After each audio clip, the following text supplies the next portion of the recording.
giants, shapeshifters, demons, vampires, monkey people, demigods, Anunnaki, Nephilim, and weapons of mass destruction. Welcome to the history you're not taught in school. Ladies and gentlemen, I am your host, Rex Bear. What you are looking at is the battle at Lanka, the Ramayana. This is an ancient battle that has been written about and passed down for generations. Thousands and thousands and thousands of years ago, people were more into science fiction than they are now. Or is science fiction science fact? Is fact more science fiction than science fiction? Well, what you're looking at is literally the depiction of these battles that went on between everything above that I just described to you. Are these texts copies of the Sumerian cuneiform tablets that talk about the demigods, the giants, the black-headed people that were manipulated, the archetypes that are linked to cosmic events and scenarios? Let me share with you also some information on the Ramayana. It's an ancient Indian epic poem which narrates the struggle of the divine prince Rama to rescue his wife Sita from the demon king Ravana. Now, when you look at this right here at jita/society.com, I'll leave the links in the video description box for all of these screens that I'm sharing with you. The Kumbhakarna is a giant. Maybe a Nephilim. Maybe it's a huge weapon of mass destruction. And the way that it was described in these stories as being a huge giant like Jack and the Beanstalk. But let me read a couple parts to you real quick. The Kumbhakarna was thus disturbed in his sleep, which otherwise would have been months long. But before he could find out the cause for this, he began to eat and drink the heaps of meat and the pots of blood and wine kept ready for him. One thing I want to add is this being, let me share a picture with you what he looks like. This guy right here is the younger brother of Ravana in the famous epic that I'm going to be reading to you here in a minute, parts of that we're describing, the Ramayana. Now, he is a huge monster with a great appetite. He's described as good character and a great warrior, although he killed and ate many monkeys, only to show his power. Now, when it actually gets into the battle, kind of reminds me of some type of just incredible weapon. You know, maybe he really was this giant. Maybe he really was what is described in the book of Enoch when they put a reference point on how big these giants actually are. Hundreds of feet tall. And it certainly is possible. But what's up with all these depictions of giants and monkey people back in the day? In multiple cultures, multiple civilizations for thousands of years, if it wasn't real. Now, the Vanara is the monkey people. This is the group that's referred to as living in forests. They're depicted as monkeys. Literally. Look at this. And then you've got the blue demigod, which reminds me of the tall blues that you've probably seen in TV shows and movies that are usually at either the top or close to the top of the apex when it comes to the control grid of certain extraterrestrial species. They're the ones controlling the ship. They're the pilots. They're the captains. Now, certainly, I wouldn't say they're above the mantis. Yet, I would say for their dynasty, the blue ETs are upper echelon. They're above the grays, at least the ones that are depicted in the Hollywood shows. So could this blue being actually be an extraterrestrial? Now, Rama, once again, if we take a look at this picture of Rama, you'll see He's depicted as blue. He's considered a very kind god, caring god with a high set of morals and standards. From the research that I've done thus far, I haven't dove deep enough yet to verify that I think this guy has high morals. From the little bit that I have read, though, that's what these texts are claiming, and so far it seems to be pretty good. Now, like for example, the word with two contextual meanings, Rama, in one context is found, states dark colored, black, as is related to the term, which means night. In another context is found the word meaning pleasing, delightful, charming, beautiful, lovely. The word is sometimes used as a suffix in different Indian languages and religions. Now, he is also the seventh avatar of Vishnu. One thing I wonder about that is when it says seventh avatar of Vishnu, does that mean like just a copy, like a Cylon, transferring consciousness?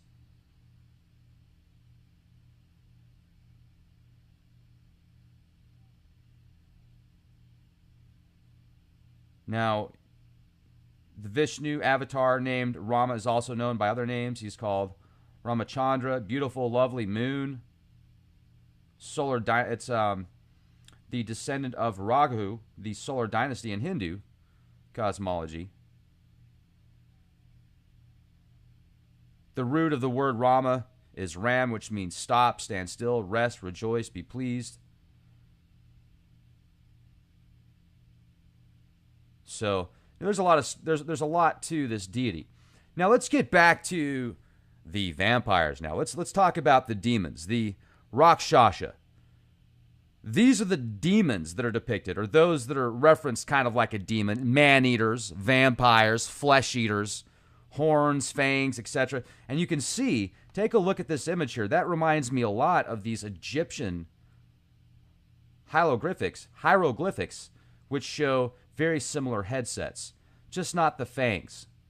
You will see, I can definitely see the solar deity energy there. The horns, the central grid pattern, the archetype bridging from the left to the right of the sun, the higher third eye. Yet what's up with the fangs? Don't mess with that dude. He's a man-eater. And here's the giant again. Depictions of this giant eating the monkey people for his brother.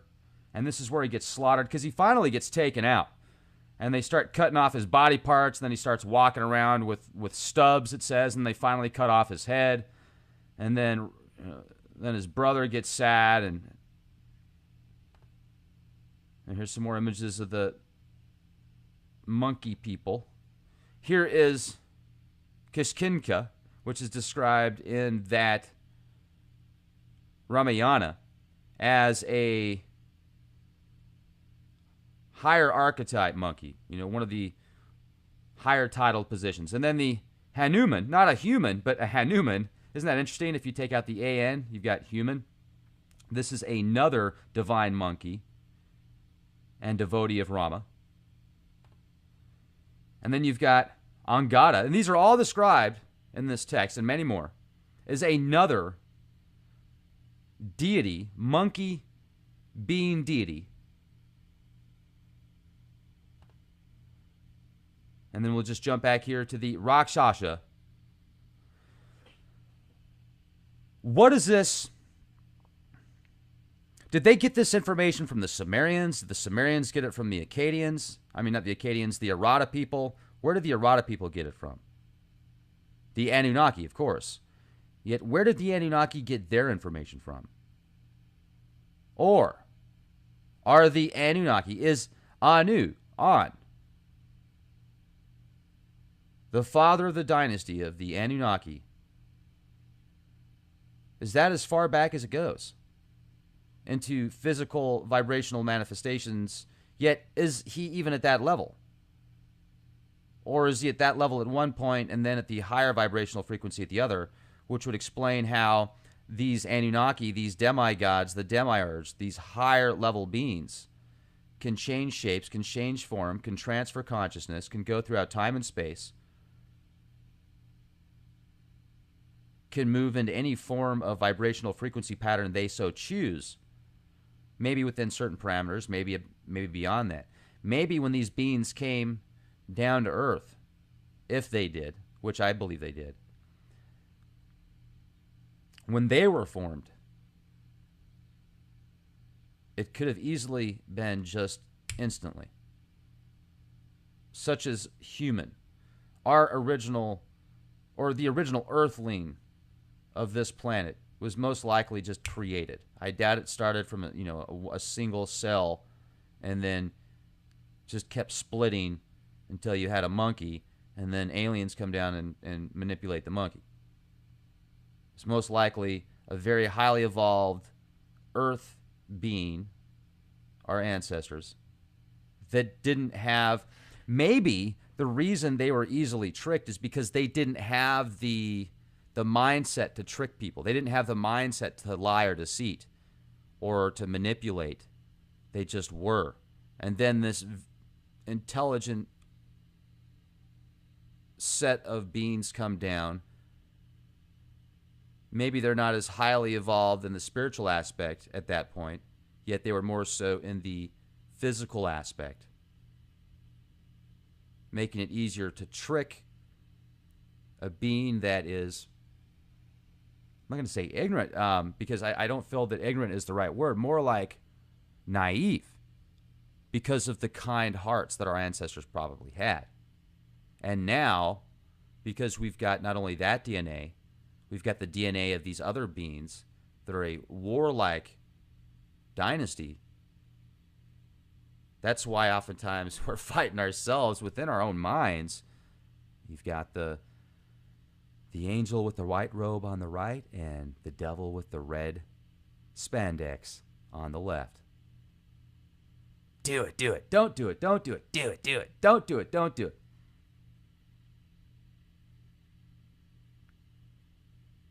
I wonder what it would be. I would really, I think the next heavy meditation that I do, the real deep meditation, I'm going to go as far back as I can and find the primordial form, the original Earth being. What was the original Earth being?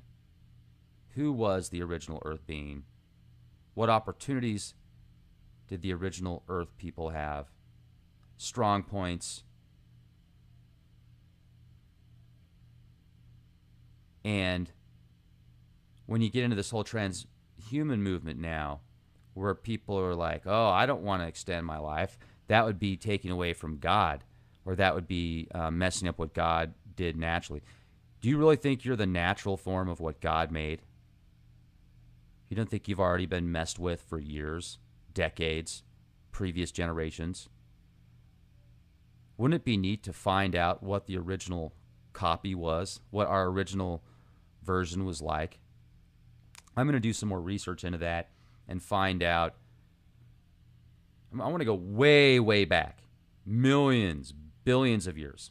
Not just hundreds of thousands of years. I think we've been doing a really good job here at Leak Project, especially with your help, ladies and gentlemen, connecting many of these dots that connect to the manipulators, the engineers, the Anunnaki. And with all the personal syncs that I've had that I've shared with you guys, I feel that there is enough data out there to confirm over 50%, to validate over 50%, thinking about 75% conservatively, that there is a off-world or an entity that was and is manipulating the higher levels of government and business and many people around the world right now, that is was either originally off-world and came to this planet, or survived these cataclysms and continued to evolve. Maybe it left the planet, came back. Maybe it was under the center of the earth. Maybe it was so far out into time and space that when these Anunnaki opened up a portal they weren't supposed to, it got attached to them, then they got infected, and then they infected the human genome by transferring DNA to human beings. So therefore, we have to deal with that as well. That might explain when some people feel that we're born into sin. Well, what's your definition of sin? Not necessarily we're born into sin. We're born into something that because of our tainted DNA, possibly, this is just a theory, folks, that we not only have to fight off these serpent archons that are embedded in our DNA, which is depicted throughout various artifacts, tons of artifacts, the serpents around the body, not inside the body. The Gnostics thinking that the mother demon of all is the flesh that we reside in. What if we could break out of that DNA paradigm and actually have a higher level of consciousness, manipulate the DNA to where the dark serpents didn't control us? There's light serpents also, yet why would light serpents want to control us? They would want to help us. There's a difference between controlling and helping. So thank you for listening to my rant. Have a beautiful day. Question everything. Make sure to continue to check out the youtube.com/clandestine Time Lord channel for live shows. Not everybody gets the updates when we do live shows. If you want to become a contributing member at leakproject.com, that would be awesome. And thank you for everybody that is already a contributing member. If you would share these podcasts far and wide, social media platforms, alternative news sites, that way we can get the word out to more people. And most importantly, and I hope you want to be the change, I hope your change is good. Be the change you want to see. That are linked to cosmic events and scenarios. Let me share with you also some information on the Ramayana. It's an ancient Indian epic poem which narrates the struggle of the divine prince Rama to rescue his wife Sita from the demon king Ravana. Now, when you look at this right, giants, shapeshifters, demons, vampires, monkey people, demigods, Anunnaki, Nephilim, and weapons of mass destruction. Welcome to the history you're not taught in school. Ladies and gentlemen, I am your host, Rex Bear. What you are looking at is the battle at Lanka, the Ramayana. This is right here at jita/society.com. I'll leave the links in the video description box for all of these screens that I'm sharing with you. The Kumbhakarna is a giant. Maybe a Nephilim. Maybe it's a huge weapon of mass destruction. An ancient battle that has been written about and passed down for generations. Thousands and thousands and thousands of years ago, people were more into science fiction than they are now. Or is science fiction science fact? Is fact more science fiction than science fiction? Well, what you're looking at is literally the depiction of these battles that went on between everything above that I just described to you. Are these texts copies of the Sumerian cuneiform tablets that talk about the demigods, the giants, the black-headed people that were manipulated, the archetypes